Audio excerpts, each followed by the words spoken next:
And Senator Bernie Sanders, welcome, sir. Good to be with you. Nice to have you here. So what do you suspect will happen if Congress passes the Keystone Pipeline? Well, I certainly hope that Congress will not pass this Keystone Pipeline. As you know, the scientific community is virtually united in saying that climate change is real. It is already causing devastating problems in our country and around the world.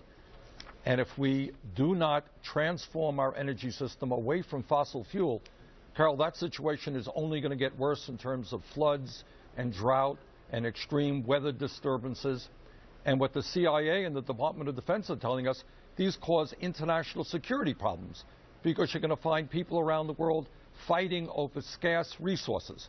So I will do everything I can and hope very much that the Congress does not pass this Keystone Pipeline, which will produce and transport 800,000 barrels a day of some of the dirtiest oil on Earth. There is a fly in the ointment in your argument, though, because the State Department did a study on the Keystone Pipeline, and it found the pipeline would not significantly affect greenhouse gases. And it also would support 42,000 jobs over 2 years. It would result in $3.4 billion for the U.S. economy. All of that sounds good. No, it's first of all, in terms of jobs, the figure that you're giving us comes from the company itself, and it is widely exaggerated. It comes from the State Department. You know what the number of permanent long-term jobs are? It is less than 100. And in terms of jobs, what we're talking about are not 42,000 jobs. We're talking about some construction jobs. That's true.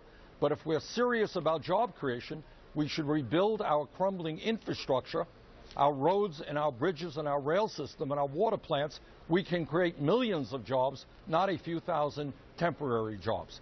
Furthermore, as the President just indicated, most of this oil is going to be exported largely to oil. And in fact, there are studies out there that will suggest that gas prices in the United States will actually go up as a result of this project, not down.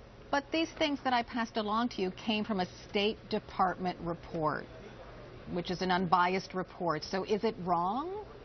Well, yes, it is wrong. I've looked at other studies which suggest there is no debate. In terms of permanent jobs, you're looking at less than 100 jobs. But let's go back to the most important point, and that is the scientific community is united in saying that climate change is real. And if we support the transportation of 800,000 barrels a day of some of the dirtiest oil in the world, how do we go forward into the world and say, look, we think climate change is real and we have got to do everything that we can to protect the planet for our kids? I think climate change is real, and I think that that man has contributed to that. But you can't really ignore this State Department report that says that it won't significantly affect greenhouse gases if the Keystone Pipeline is completed. How do you just brush that aside?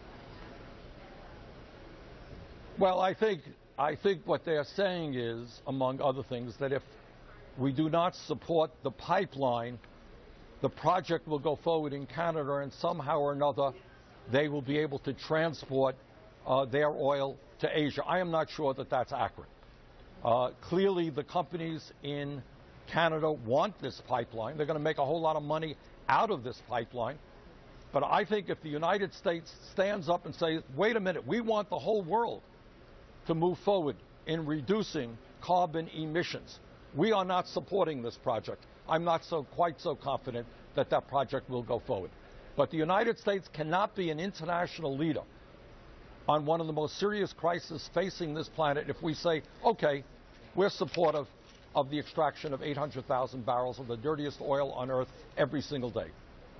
Senator Bernie Sanders, thanks for being with me. I appreciate it. I'll be right back. The Lincoln MKZ, the first ever MKC.